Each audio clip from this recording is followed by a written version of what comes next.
प्रभु राम देव भगवान अल्लाह खुदा ईश आदि नाम एक ही शक्ति के हैं। वो कैसा है, कहां है, कैसे मिलता है, किसने देखा है? ये प्रश्नवाचक चिन्ह पूर्ण रूप से हटाने के लिए अवश्य सुनिए जगत गुरु तत्वदर्शी संत रामपाल जी महाराज के अमृत वचन, सर्व पवित्र धर्मों के पवित्र शास्त्रों के आधार पर।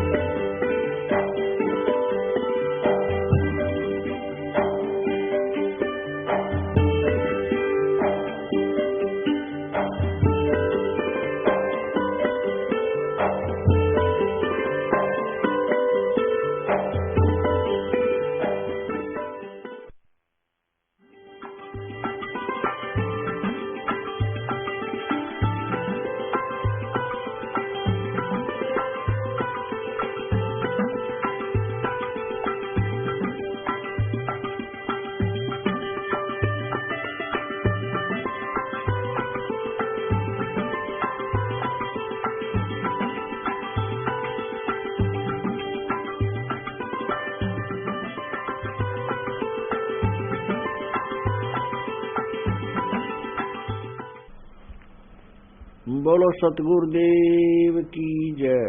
बंदी छोड़ कबीर परमेश्वर जी की जय। बंदी छोड़ गरीबदास जी महाराज जी की जय। स्वामी रामदेवानंद जी गुरु महाराज जी की जय।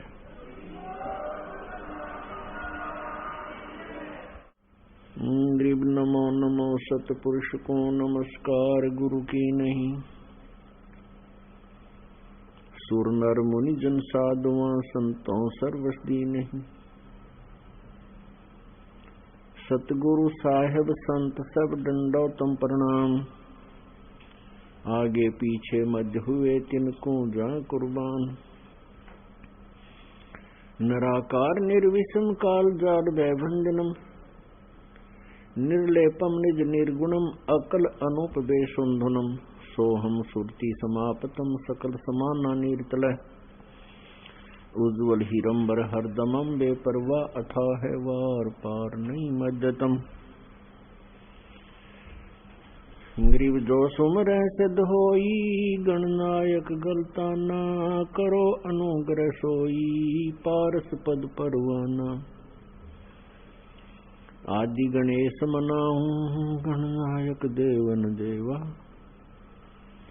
चरण कमल लो लाऊं आदंत करूं सेवा। परम शक्ति संगीतम रिद्धि सिद्धि दाता सोई। अवगत गुण अतीतम सत्य पुरुष निर्मोही। जगदम्बा जगदीशम मंगल रूप मुरारी। तन मन अर्पों शीसम भक्ति मुक्ति भंडारी। सुर नर मुनि जन झावे ब्रह्मा विष्णु महेशा। शेष सहस मुख गावे पूज्य आदि गणेशा। इंद्र कुबेर सरीखा वरुण धर्म राय धावे। समर्थ जीवन जी का मन इच्छा फल पावे। 33 कोटि आधारा जावे शेष 88। उतर बहु जल पारा कट है यम की फांसी। 33 कोटि आधारा जावे शेष 88। उतरे बहु जल पारा कट है यम की फांसी।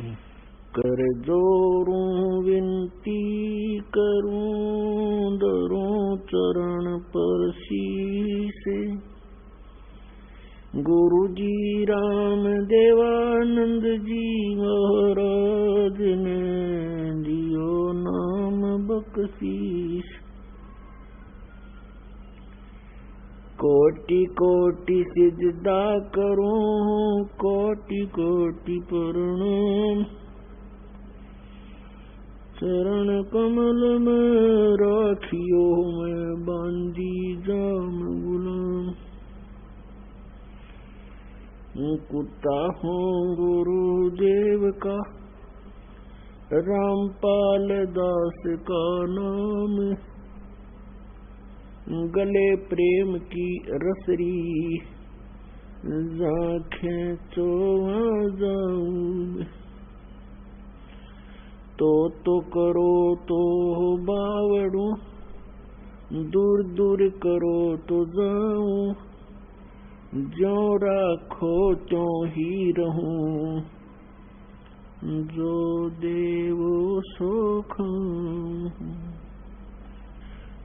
जय इब कै सतगुरु मिला, सब दुख आँखों रोए। चरणों ऊपर शीस धरूं, कहूँ जो कहनी होए। कबीर साईं मिल लेंगे, पूछेंगे कुशलात। आदि अंत की सब कहूँ, अपने दिल की बात। गुरु जी तुम ना भूलियो, चाहे लाख लोग मिल जाएं। हमसे तुमको बहुत है, तुमसे हमको नहीं। तुम्हारे विसारे क्या बने, मैं किसकी शरण में जाऊं। शिव बिरंस मुनि नारदा, इनके हृदय न समाऊं। अवगुण किए तो बहुत किए, करत न मानी हारे। बावे बंदा बख्श दियो, बावे गर्दन उतार। अवगुण मेरे बाप जी, बख्शो गरीब नवाज। जो मैं पूत कपूत हूँ, बहुर पिता को लाज। मैं अपराधी जन्म का, नक्सिक बरे विकारे। तुम दाता दुख भंजना, मेरी करो संभार। सूरत करो मम साइया, हम हैं बवजल माही। आप ही बह जाओगे जो, तुम न पकड़ोगे बाँ। हे बंदी छोड़ दयाल जी, तुम तक हमारी दौड़े। जैसे कागज जहाज का, अब सूझत और न ठोरे।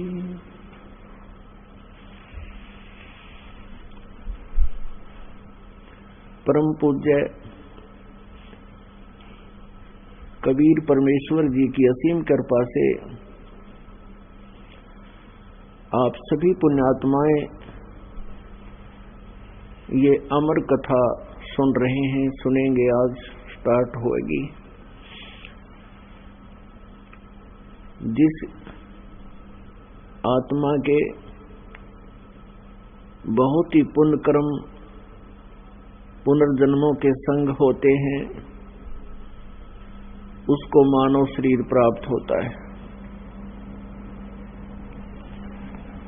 उससे भी अच्छी आत्माएं जिनके और अत्यधिक पुण्य कर्म उनके साथ हैं, पूर्व जन्म की भक्ति संस्कार संयोग उनके साथ है, उसके कारण वो पुण्यात्मा और भी अत्यधिक पुण्य कर्मों युक्त होती है, जो सत्संग प्राप्त करती है। और सत्संग प्राप्त करके जो उपदेश ग्रहण कर लेते हैं, उनके पिछले पुण्यों का कोई एस्टीमेट नहीं लगाया जा सकता, वो कितनी अच्छी आत्माएं।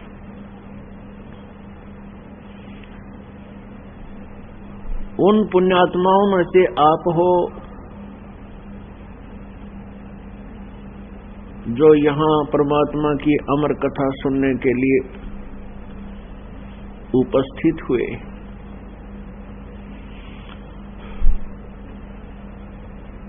सत्संग में आने से प्राणी को अपने मनुष्य जीवन के उद्देश्य का ज्ञान होता है। जब तक ये प्राणी सत्संग में नहीं आता, इसको मनुष्य जीवन के लक्ष्य का ज्ञान नहीं होता।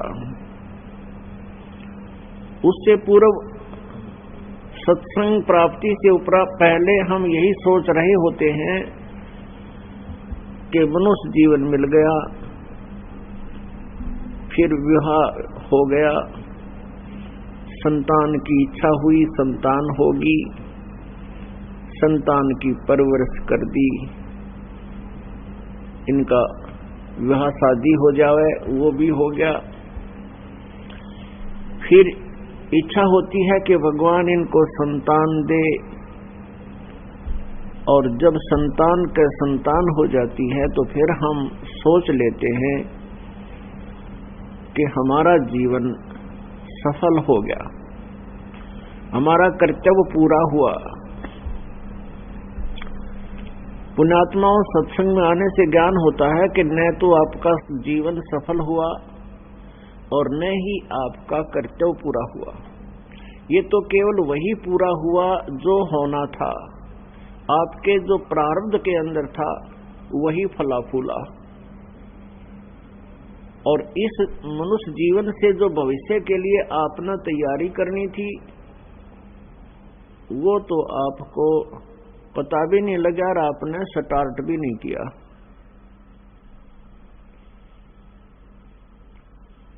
तो पुण्यात्माओं, परमेश्वर स्वयं आते हैं तत्व ज्ञान यानी अमर कथा अपनी जानकारी स्वयं देने के लिए, क्योंकि परमात्मा अमर है।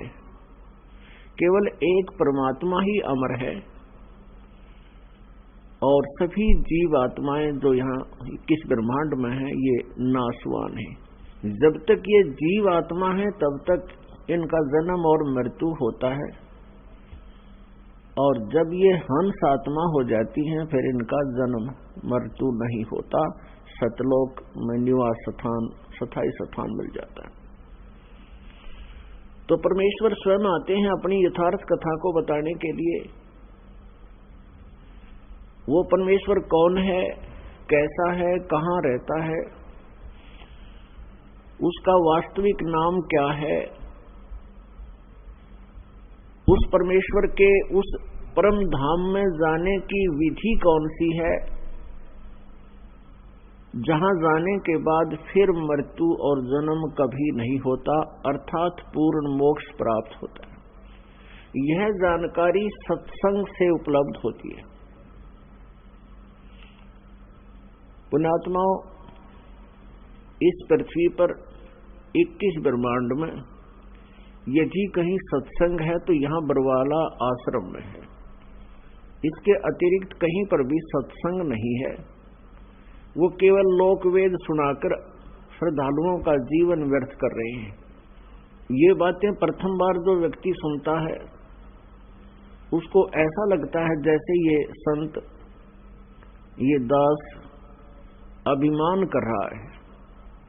अभिमान नहीं, लेकिन ये यथार्थ ज्ञान बता रहा है, सच्चाई से परिचित करा रहा है कि इस विश्व में कहीं पर भी सत्संग नहीं है।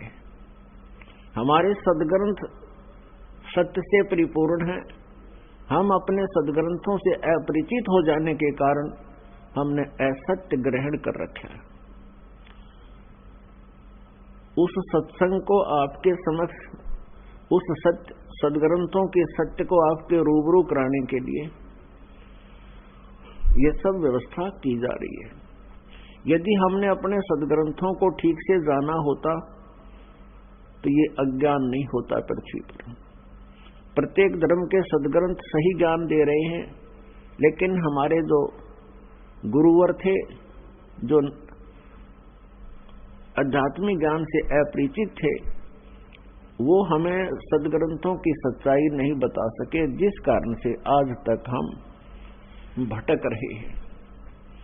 श्रीमद् भगवत गीता अध्याय नंबर 18 के श्लोक नंबर 62 में कहा कि अर्जुन, तू सर्व भाव से उस परमेश्वर की शरण में जा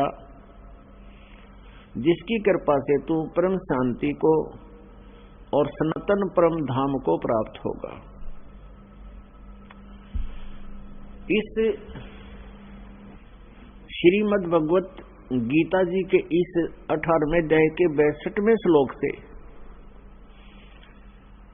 एक तो हमें ये ज्ञान हुआ कि गीता ज्ञान दाता से कोई अन्य परमात्मा है, परमेश्वर है, क्योंकि गीता ज्ञान दाता स्वयं कह रहा है कि अर्जुन, तू सर्वभाव से, सर्वभाव का अर्थ है कि अन्य किसी भी देव में, भगवान में आस्था न रखकर एक परमात्मा पूर्ण ब्रह्म परमेश्वर में ही आश्रित होकर उसकी शरण में जा। उसकी कृपा से तो परम शांति को और सनातन परम धाम को प्राप्त होगा। गीता ज्ञान दाता से अन्य कोई परमेश्वर है जिसकी शरण में जाने के लिए गीता ज्ञान दाता स्वयं कह रहा है। और इसमें यह भी स्पष्ट कर दिया कि उसकी शरण से ही आपको परम शांति प्राप्त होगी। और तीसरा यह है कि वो सनातन परम धाम प्राप्त होगा। सनातन यानी शाश्वतम स्थानम, वह स्थान जो कभी विनाश को प्राप्त ना हो, सदा रहे, जिसका कभी अंत ना हो, यानी अमर लोक, जिसे हम सतलोक कहते हैं।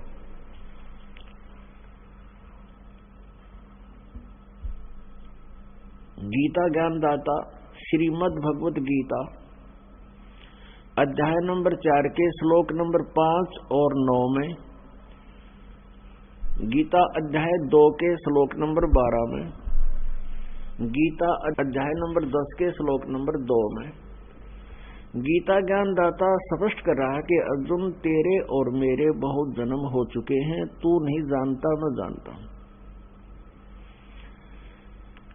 इससे सिद्ध हो गया कि गीता ज्ञान दाता अमर भगवान नहीं है। अमर मीन अविनाशी, जिसका नाश कभी ना हो। स्वयं गीता ज्ञान दाता श्रीमद् भगवत गीता अध्याय नंबर 2 के श्लोक नंबर 17 में और श्रीमद् भगवत गीता अध्याय नंबर 15 के श्लोक नंबर 17 में, 15 के भी 17 में और 2 के भी 17 में, और भी अनेकों स्थानों पर कह रहा है कि वो परमात्मा अविनाशी है जिसने सारे ब्रह्मांडों की रचना की है। और गीता जी अध्याय नंबर 15 के श्लोक नंबर 1 से 4 में भी स्पष्ट किया है कि तत्वदर्शी संत के मिलने के उपरांत उस तत्व ज्ञान रूपी शस्त्र के द्वारा इस ज्ञान रूपी अंधकार को काट कर, अर्थात तत्व ज्ञान को समझकर, उसके पश्चात परमेश्वर के उस परम पद की खोज करनी चाहिए जहां जाने के बाद साधक फिर लौटकर कभी संसार में नहीं आते, उनका पूर्ण मोक्ष हो जाता है। और जिस परमेश्वर से इस संसार रूपी वृक्ष की प्रवृत्ति विस्तार को प्राप्त हुई है, अर्थात जिस परमेश्वर ने सभी ब्रह्मांडों की रचना की है, और उसी की पूजा करनी चाहिए और की नहीं। अपनी पूजा को भी यहाँ रिजेक्ट कर रहा है कि केवल उस परमात्मा की ही भक्ति करनी चाहिए। तो वो कौन है? वो भगवान कौन है? वो परमात्मा परमेश्वर। यह जानकारी देने के लिए स्वयं ही परमेश्वर आते हैं, वो पूर्ण ब्रह्म आते हैं, सत्य पुरुष आते हैं, क्योंकि 21 ब्रह्मांड में, इस काल के लोक में कोई भी व्यक्ति, कोई भी आत्मा परमात्मा से परिचित नहीं है, आध्यात्मिक ज्ञान से परिचित नहीं है।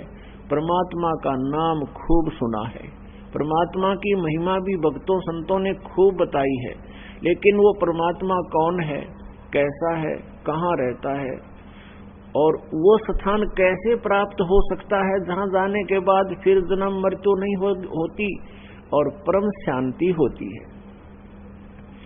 गीता ज्ञान दाता ये ब्रह्म है। इसको सरपुरुष भी कहते हैं। सरपुरुष, शर माने नाशवान, सरपुरुष नाशवान प्रभु। एक सरपुरुष, एक अक्षर पुरुष, एक परम अक्षर पुरुष। यहां 3 पुरुषों की महिमा है। सरपुरुष ये 21 ब्रह्मांड का प्रभु है, स्वामी है। अक्षर पुरुष ये 7 शंख ब्रह्मांड का, नील पद्म शंख 7 शंख ब्रह्मांड का प्रभु है। और परम अक्षर पुरुष यानी परम अक्षर ब्रह्म ये असंख्य ब्रह्मांड का स्वामी है, ओवरऑल कंट्रोलर है, कुल का मालिक है। उस परम अक्षर ब्रह्म की भक्ति से उस पूर्ण परमात्मा सत्य पुरुष, जिसको हम सत्य पुरुष भी कहते हैं, सत्य माने जिसका नाश कभी ना हो, अविनाशी, उस अविनाशी परमेश्वर सत्य पुरुष की साधना करने से, भक्ति करने से, इष्ट रूप में पूजा करने से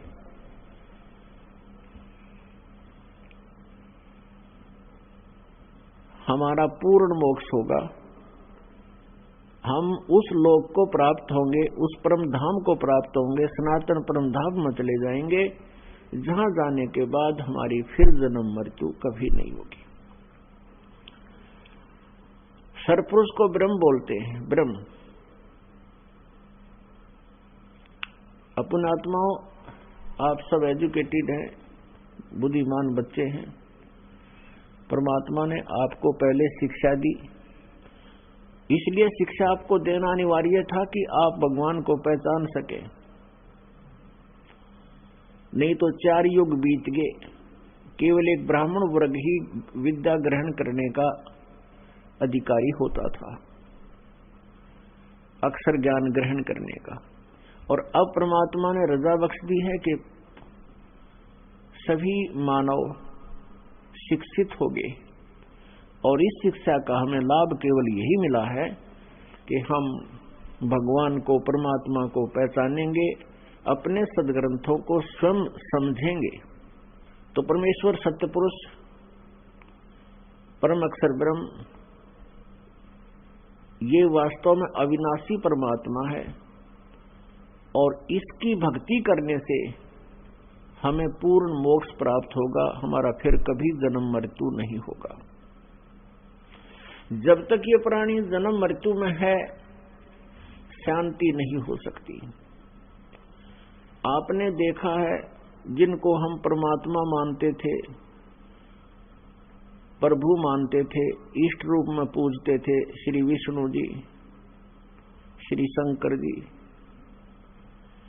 इनकी कैसी दुर्दशा हुई यहां जन्म और मृत्यु में रहते हुए।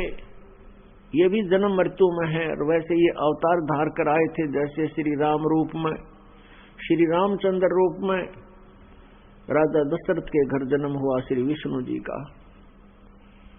उनका पूरा जीवन देखो कितना दुख में रहा। बचपन गुजरा, युवा हुए, विवाह हुआ, विवाह होते ही वनवास हुआ, वनवास में पत्नी का अपहरण हुआ, फिर रावण के साथ युद्ध हुआ, करोड़ों व्यक्ति युद्ध में मारे गए। सीता जी की वापसी हुई, कुछ ही वर्षों के बाद सीता जी का निष्कासन स्वयं श्री रामचंद्र जी ने कर दिया, निकाल दिया उनको घर से। आजीवन बच्चे कहीं, पत्नी कहीं, आप कहीं, तो वो जीव सुखी नहीं हो सकता, चाहे बेशक भगवान की संज्ञा में हो। उसके पश्चात श्री कृष्ण रूप में वही विष्णु जी का जन्म हुआ, जेल में जन्म हुआ, मामा शत्रु हो गया, पीछे पड़ा रहा। फिर कभी जरासिंह सेना लेकर आ रहा है, कभी काल्यावन। आखिर में भगवान ने वो मथुरा भी छोड़ना पड़ा। जिस मथुरा को पूजने के लिए ये तत्वज्ञानहीन संत हमें निर्देश देते हैं कि वहां भगवान घूमया करते थे, वो पवित्र भूमि होगी है, वहां जाने से मोक्ष होगा। भगवान श्री कृष्ण जी तो उस अक्षेत्र को त्याग कर चले गए थे यदि वो ऐसा क्षेत्र होता, यही मोक्ष संभव था, तो भगवान क्यों जाते उस क्षेत्र को छोड़कर द्वारका बनाई। और इसीलिए प्रभु ने कृपा की कि उस द्वारका का नाम और निशान मिटा दिया कि कोई फिर यहाँ धक्के खाना ना हो पूजने के लिए। अब द्वारका ना पाई तो मथुरा में ला दिए इन अनजानों ने वहां धक्के खाने के लिए। तो कहने का भाव ये है कि तत्व ज्ञानहीन प्राणी नीम हकीम होता है, और इन नीम हकीमों ने हमें मिसगाइड कर दिया, भक्ति से दूर कर दिया, भगवान से कोसों दूर कर दिया, और जन्म मृत्यु के रहट में हमें डाल दिया। तो भगवान श्री कृष्ण जी का पूरा जीवन देख लो, उन्होंने कभी भी सुख का सांस नहीं लिया। अंत क्या हुआ उन भगवानों का? श्री रामचंद्र जी अर्थात विष्णु जी अपने बच्चों से, अपनी पत्नी से अंत समय में भी नहीं मिल पाए। अंत में सरयू नदी में जल समाधि ली दुखी होकर के। और श्री कृष्ण जी का अंत आपके समक्ष है। पूरा यादव कुल यानी उनका पूरा खानदान, पूरा वंश नष्ट हो गया। आपस में लड़ मरे। भगवान श्री कृष्ण बचाव नहीं कर सके। पहले सभी श्री कृष्ण जी को शिरोधार्य मानते थे, लेकिन जब वह काल की घड़ी आई, काल का दबाव हुआ, श्री कृष्ण जी की एक नहीं मानी किसी ने। आपस में लड़ मरे और श्री कृष्ण जी को भी अंत में अपने किए कर्म का बदला देना पड़ा, अपना कर्म दंड भोगना पड़ा, प्रारब्ध को भुगतना पड़ा। ये उसको समाप्त नहीं कर सके। जैसे श्री रामचंद्र रूप में सुग्रीव के भाई बाली का वध किया था श्री रामचंद्र जी ने धोखे से, उसका भी बदला श्री कृष्ण रूप में देना पड़ा। एक शिकारी जो कि बाली वाली आत्मा थी, वह शिकारी बना, श्री कृष्ण जी के समकालीन हुआ, और अंत में श्री कृष्ण जी के पैर में विषाक्त तीर मार कर उनका वध किया। तो परमात्मा कहते हैं कबीर परमेश्वर जी, वो पूर्ण ब्रह्म है, परम अक्षर ब्रह्म है। वही वो परमात्मा है जो हमें परम शांति प्रदान करते हैं और सनातन परम धाम प्राप्त करवाते हैं। तो वो परमात्मा कहते हैं, तुम कौन राम का जपते जापम, और ताते कटे ना तुम्हारे तीनों तापम। तो पुण्यात्माओं, जिसमें हमें भगवानों के अंदर हमें डिफरेंस का पता चलेगा, परमात्माओं के अंतर का पता चलेगा, तभी हम उसको चाहेंगे। तुलनात्मक तरीके से सभी ज्ञान दिया जाता है। जैसे सरपुरुष, ये अक्षर पुरुष और परम अक्षर पुरुष, ये तीन प्रभु हैं, और ये ब्रह्मा जी, विष्णु जी, शिव जी, ये तो बहुत एक देव रूप में आते हैं, देवताओं की संज्ञा में है। ये पहले इनकी थोड़ी स्थिति सभी भगवानों की बताते हैं। एक ब्रह्मांड के अंदर 14 लोक हैं। उन 14 लोकों में से 3 लोक ये अलग हैं, पृथ्वी लोक, स्वर्गलोक और पाताल लोक। इन पृथ्वी लोक, स्वर्गलोक और पाताल लोक के ऊपर इन तीनों प्रभुओं का, श्री ब्रह्मा जी रजगुण, श्री विष्णु जी सतगुण और श्री शिव जी तमगुण, इन तीनों प्रभुओं का एक एक विभाग यानी रजगुण विभाग के ब्रह्मा जी, सतगुण विभाग के विष्णु जी, तमगुण विभाग के शिव जी शंकर जी, ये एक एक विभाग के प्रभु हैं, स्वामी हैं, अधिपति हैं। केवल इन 3 लोकों के ऊपर, पृथ्वी लोक, पाताल लोक और स्वर्ग लोक। और इनका जो पिता है वो ब्रह्म है, सरपुरुष है। यह 21 ब्रह्मांड का अधिपति है, प्रभु है, जिसको स्वामी भी कहते हैं। तो ये 21 ब्रह्मांड का प्रभु है, राम कहो, स्वामी कहो, प्रभु कहो, साहब कहो, अल्लाह या गॉड कहो, ये भाषा भिन्न और पर्यायवाची शब्द हैं। तो सरपुरुष ये 21 ब्रह्मांड का मालिक है। प्रत्येक ब्रह्मांड में इसके जैसे एक ब्रह्मांड में ये जीव है, बाकी खाली पड़े हैं, जिसमें इस ब्रह्मांड के सभी प्राणियों का अंत हो जाएगा, फिर सभी जीवात्माएं दूसरे ब्रह्मांड में चली जाएंगी और अपने संस्कार वश पुनः वहां पर फिर जन्म होगा। ऐसे फिर उस ब्रह्मांड का अंत हो जाएगा, फिर नेक्स्ट में चले जाएंगे, फिर उसका अंत हो जाएगा, फिर नेक्स्ट में चले जाएंगे। तो ये एक ब्रह्मांड पूर्ण रूप से नष्ट हो जाता है, फिर ये नए सिरे से इसका निर्माण होता है। उसमें काफी खरबों वर्ष लग जाते हैं, तब तक वो हमें दूसरे ब्रह्मांड में ले जाता है, ये काल सरपुरुष। तो ऐसे एक ब्रह्मांड में इस सरपुरुष, जो सरपुरुष कहते हैं, जिसको ब्रह्म भी कहते हैं, ये एक ब्रह्मांड में समझो मुख्यमंत्री का रोल करता है। और इसके 3 पुत्र यहां विभागीय मंत्री हैं, और ये विभागीय मंत्री केवल इन 3 लोकों के ऊपर ही इनका अधिपत्य है। बाकी शेष ब्रह्मांड पर इनके पिता यानी ब्रह्म का, सरपुरुष का अधिपत्य है, उसका ओवरऑल कंट्रोल है, इंक्लूडिंग पृथ्वी लोक, ये स्वर्ग लोक और साथ में पाताल लोक, सबके ऊपर। तो कहने का भाव ये है कि अब हमने ये देखना है कि श्री ब्रह्मा जी, श्री विष्णु जी, श्री शिव जी कितने प्रभु हैं, ये कितने राम हैं, कितने मालिक हैं। तभी हम जो भगवानों की सतीथि से, शक्ति से, सामर्थ्य से हम परिचित हो जाएंगे, फिर हम उस परमात्मा को चाहेंगे जिससे हमें सर्व सुख प्राप्त हो। एक साध्य सब सदय, सब साध्य सब जावे, माली सींचे मूल को फिर फल फूले अगार। श्रीमद् भगवद गीता अध्याय नंबर 2 के श्लोक नंबर 46 में कहा कि अर्जुन, जिस समय बहुत बड़े जलाशय की प्राप्ति के उपरांत छोटे जलाशय में जैसी आस्था प्राणी की रह जाती है,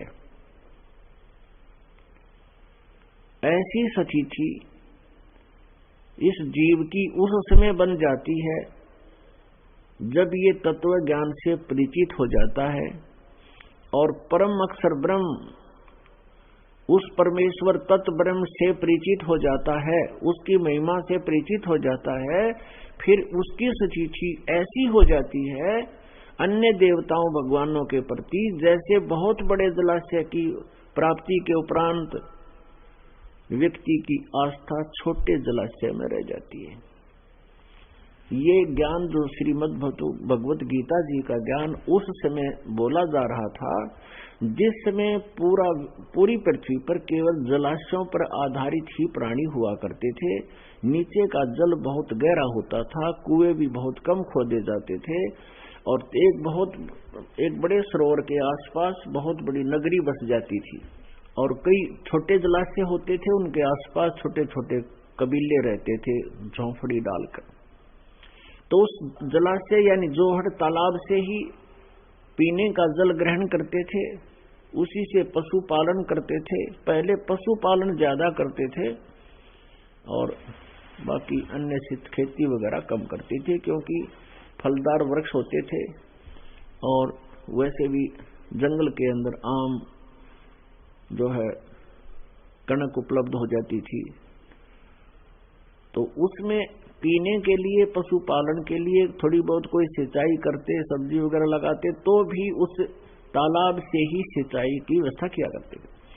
और वो तालाब कैसा होता था कि जैसे वर्षा के दिनों में वर्षा हुई तो तालाब भर गया, उसमें स्टोर हो गया वाटर, और फिर सारा वर्ष उसी को प्रयोग करके निर्वाह किया करते थे, उनसे जीवन निर्वाह होता था उस पर आश्रित व्यक्तियों का। और यदि 2 वर्ष 1 वर्ष 2 वर्ष वर्षा ना हो तो जलाशय, छोटा जलाशय सूख जाता था, उस पर आश्रित व्यक्ति भी तड़फ तड़फ कर मर जाते थे, जल उपलब्ध नहीं होता था, यानी वो भी सुरक्षित नहीं थे। और उन व्यक्तियों को फिर बहुत बड़ा जलाशय प्राप्त हो जाता है, बहुत बड़ी झील सरोवर जिसमें 10 वर्ष वर्षा ना हो तो भी जल समाप्त ना हो, और जिनको वो जल सरोवर मिल जावे, वह जल स्रोत मिल जावे, उसके पश्चात उस छोटे तालाब में, उस छोटे जोड़ में अब कैसी आस्था होगी, अंडरस्टूड है। कहने का भाव ये है कि वो छोटे जलाशय का जल बुरा नहीं था, लेकिन सफिशिएंट नहीं था, पर्याप्त नहीं था, उस पर आश्रित रहने से वो सुरक्षित नहीं थे, वो ते काम चलाऊ था। और अब मिल गया बहुत बड़ा जलाशय, 10 वर्ष वर्षा ना हो तो भी जल समाप्त नहीं हो, तो उसकी प्राप्ति के बाद फिर सबकी ऑटोमेटिकली आस्था उस जलाशय में जुड़ जाती है और छोटे जलाशय को त्याग जाते हैं, वहां पहुंच जाते हैं। तो पुण्यात्माओं, गीता जी अध्याय नंबर 2 के श्लोक नंबर 46 का ये जो तात्पर्य है, ये अब आपके समझ में आएगा कि जैसे हम श्री ब्रह्मा जी, श्री विष्णु जी, श्री शिव जी या श्री देवी जी या इनके ब्रह्मा विष्णु महेश के पिता श्री ब्रह्म सरपुरुष तक ही सीमित थे, जो ये कहते थे कि हम अन्य देवताओं की पूजा नहीं करते, वो अपने आप में घने सुपीरियर समझे थे कि हम ब्रह्म की पूजा करते, और अन्य को वो हे समझते थे कि जो ब्रह्मा विष्णु महेश की पूजा करते हैं ये व्यर्थ है, और ब्रह्म की पूजा हम कर रहे हैं, हमारा जीवन सफल है। अब पता चलेगा कि ब्रह्म की स्थिति क्या है। और जो ब्रह्म साधना करते थे, ब्रह्म साधना में क्या आता है, 5 यज्ञ करनी होती हैं। एक यज्ञ है धर्म की, दूसरी यज्ञ ध्यान, तीसरी यज्ञ हवन की, चौथी यज्ञ प्रणाम, और 5वीं यज्ञ ज्ञान की, जिसको स्वाध्याय भी कहते हैं, और सत्संग सुनना ये भी ज्ञान यज्ञ है, सत्संग करना भी ज्ञान यज्ञ है। और साथ में ओम नाम का जाप, ये ब्रह्म साधना कहलाती थी। और ब्रह्म साधना करने वाला, ब्रह्म सरपुरुष की साधना भक्ति करने वाला, वो कहाँ जाता है, ब्रह्मलोक में। श्रीमद् देवी भागवत 7वां स्कंध, श्री देवी खुद स्वयं हिमालय राजा को ज्ञान सुना रही है, आध्यात्मिक ज्ञान सुना रही है, और कह रही है कि केवल एक ब्रह्म की पूजा कर, सब पूजाएं त्याग दे, यानी अपनी पूजा को भी मना करती है और कहती है केवल एक ब्रह्म की पूजा कर, उसका ओम नाम है। ओम नाम के जप से तू कहां जाएगा, ब्रह्मलोक को प्राप्त होगा, ब्रह्म को प्राप्त होगा, और वो ब्रह्म ऊपर ब्रह्मलोक में रहता है। अब इसे सिद्ध हो गया कि ब्रह्म की साधना करने वाला, ओम नाम का जाप करने वाला ब्रह्मलोक में जाएगा। और गीता जी अध्याय नंबर 8 के श्लोक नंबर 16 में ये स्पष्ट कराया है कि ब्रह्मलोक पर्यंत, ब्रह्मलोक तक जितने भी लोक हैं, जैसे विष्णु जी का लोक है, शिव जी का लोक है, ब्रह्मा जी का लोक है, दुर्गा का लोक है, ब्रह्मलोक है, ये अन्य धर्मराय का लोक है या स्वर्ग लोक है, कहते इन सभी लोकों में गए हुए प्राणी पुनरावर्ती में हैं, अर्थात उनका जन्म और मृत्यु होता है, वो पूर्ण मोक्ष प्राप्त नहीं करते, वो अपने पुण्यों के क्षीण होने पर उन लोकों से फिर वापस मृत लोक में आते हैं, जन्म मृत्यु को प्राप्त होते हैं। तो इससे सिद्ध हुआ कि श्री ब्रह्मा जी, श्री विष्णु जी, श्री शिव जी और ब्रह्म और दुर्गा, यहां तक कि ब्रह्म माने सरपुरुष कहो, इसको सरपुरुष भी कहते हैं, सरब्रह्म भी कहते हैं, और केवल इसको ब्रह्म भी बोल देते हैं। जब तक ब्रह्म से ऊपर दो प्रभु और हैं, एक अक्षर ब्रह्म, एक परम अक्षर ब्रह्म, इनकी जानकारी नहीं थी, तब तक इस ब्रह्म को फाइनल मान रखा था। इसलिए इसको फाइनल गॉड यानी ब्रह्म का अर्थ भगवान होता है, प्रभु होता है, तो ब्रह्म माना जाता था। अब जैसे किसी कार्यालय में कोई नौकरी करते हैं तो उन कर्मचारी और अधिकारियों के लिए उनका जो बॉस होता है, जैसे कोई डीसी ऑफिस में काम करते हैं, डिप्टी कमिश्नर के ऑफिस में काम करते हैं, तो उनके जितने भी वहां कर्मचारी या सुपरिटेंडेंट आदि होते हैं, वो एक दूसरे को संबोधित करते समय ये कहते हैं कि साहब ने ये काम कहा है, आप कर दीजिए, साहब का आदेश है, इस फाइल को पहले निपटाना है। तो उनके लिए अंडरस्टूड था साहब, डीसी साहब, क्योंकि उनका कंट्रोलर, उनका बॉस वो साहब है। अब साहब कहो चाहे राम कहो, चाहे प्रभु कहो, चाहे स्वामी कहो, अब जो जितनी क्षमता रखता है वो उतना ही राम है। पहले यहाँ राम की परिभाषा यानी साहब की परिभाषा आपको थोड़ी सी डिफाइन करते हैं।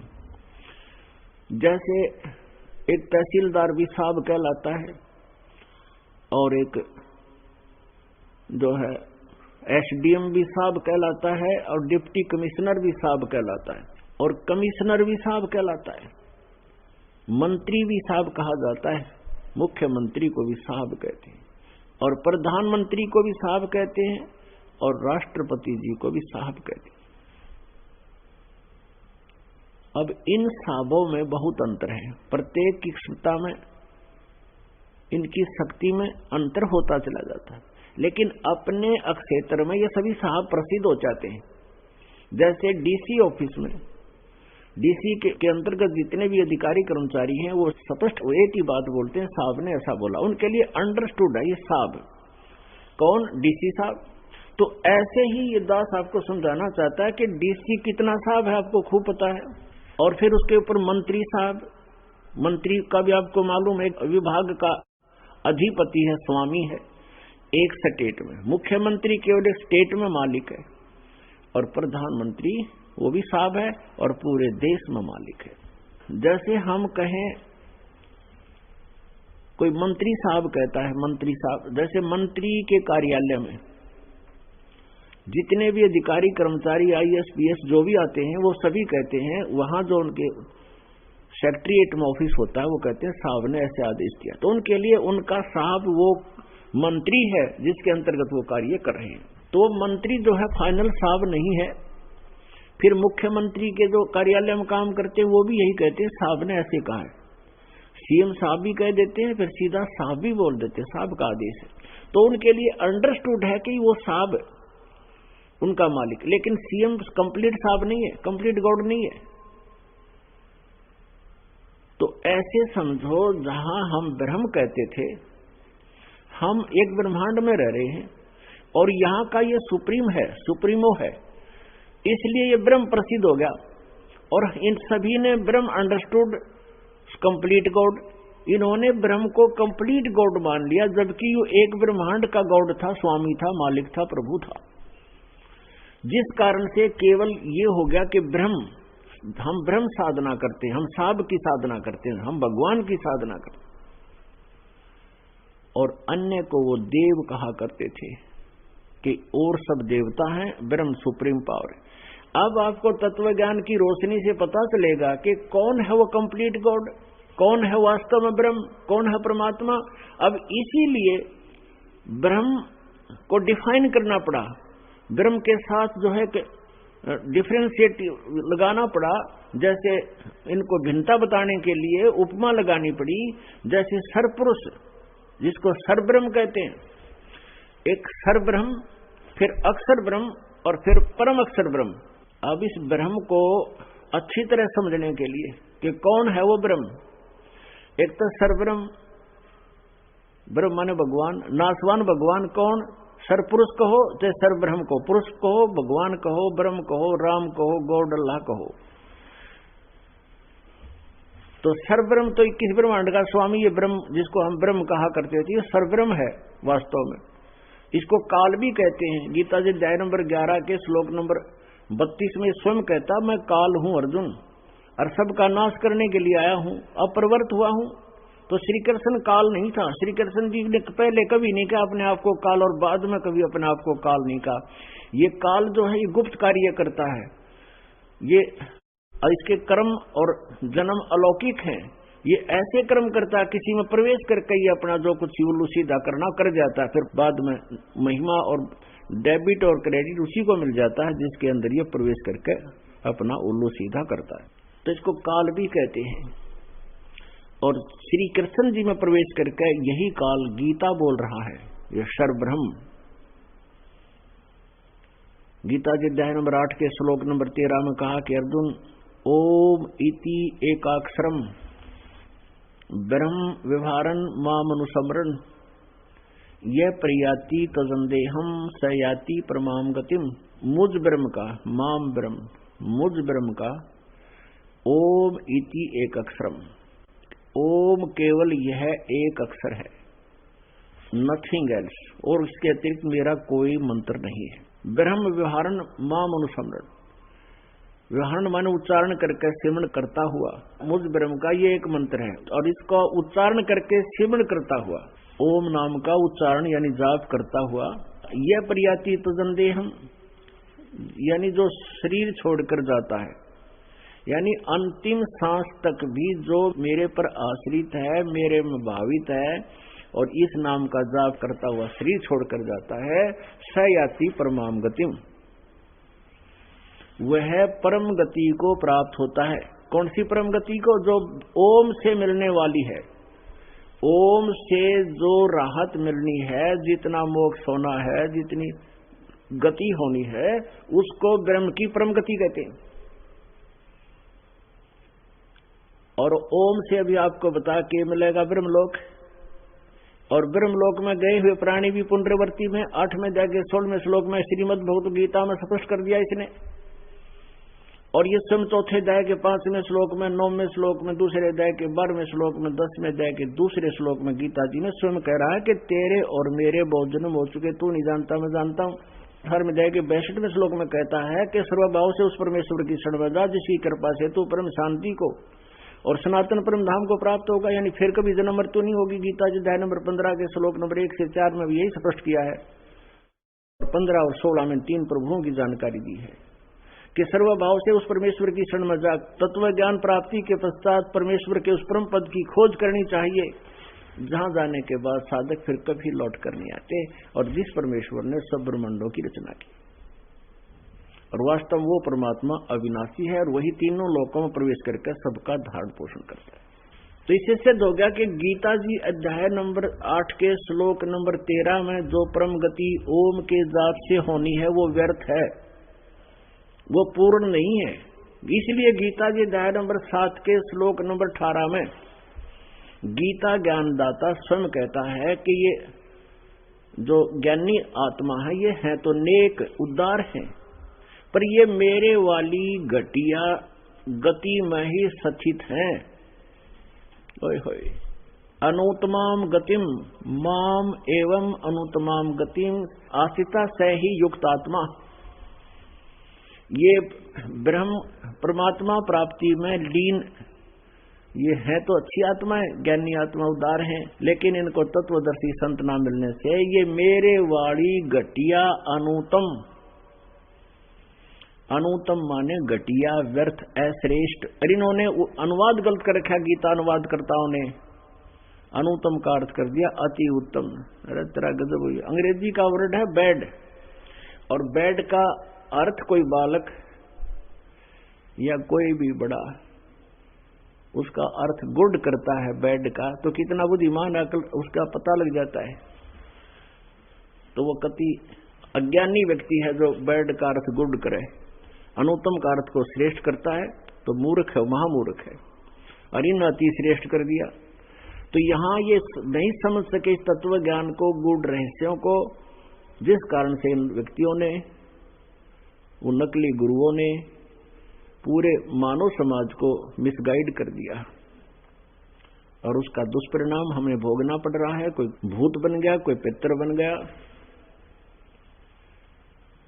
और कोई पशु योनियों में भटक रहे हैं। तो यहां प्रसंग चल रहा है कि जो ब्रह्म साधना है, सरपुरुष की जो साधना है, जिसको ये सुप्रीम मानते थे, वो व्यर्थ है, इति सिद्धम।